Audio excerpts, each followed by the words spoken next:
दोस्तों, धीरेन्द्र शास्त्री ये जो बागेश्वर धाम के महंत हैं, उनके बारे में हम पहले भी बातचीत कर चुके हैं। वो ऐसा दावा करते हैं कि लोगों को चेहरा देखकर ही उनकी समस्याओं को समझ सकते हैं और उसका समाधान बता सकते हैं। और उनकी जो बातें हैं वो हिंदू राष्ट्रवाद के बहुत करीब हैं। इसीलिए अभी मोदी जी से भी उनकी मुलाकात हुई और मोदी जी ने उनको अपना छोटा भाई कहा।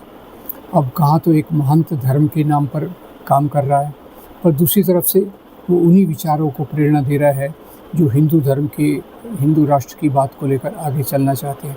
तो ये एक बात है। ज़्यादातर ये जो बाबा लोग हिंदू धर्म का चोला ओढ़ कर सामने आते हैं, इनका एजेंडा भी हिंदू राष्ट्र की राजनीति के काफ़ी करीब होता है। अभी इन्होंने एक नया शगुफ़ा छोड़ा है। वो शगुफ़ा ये है कि वो एक हिंदू ग्राम बनाने जा रहे हैं। हिंदू ग्राम से क्या मतलब है? उसमें हिंदुओं के सिवा और किसी को प्रवेश नहीं होगा। अब सवाल ये उठता है कि क्या इस प्रकार की संभावना को हमारे संविधान की इजाज़त है? क्या हमारा संविधान इस प्रकार की बात करने का इजाज़त देता है? तो निश्चित रूप से ये हमारे संविधान के विरोध में है। और ये धीरेन्द्र शास्त्री जी भी अपना रुतबा बढ़ाने के लिए, उनके बीच में रुतबा बढ़ाने के लिए, जो हिंदू राष्ट्रवाद की राजनीति से अंधे होकर देश में लोकतंत्र को कमज़ोर कर रहे हैं, उनके साथ अपनी प्रतिष्ठा बढ़ाने के लिए ये उनकी एक चाल हो सकती है।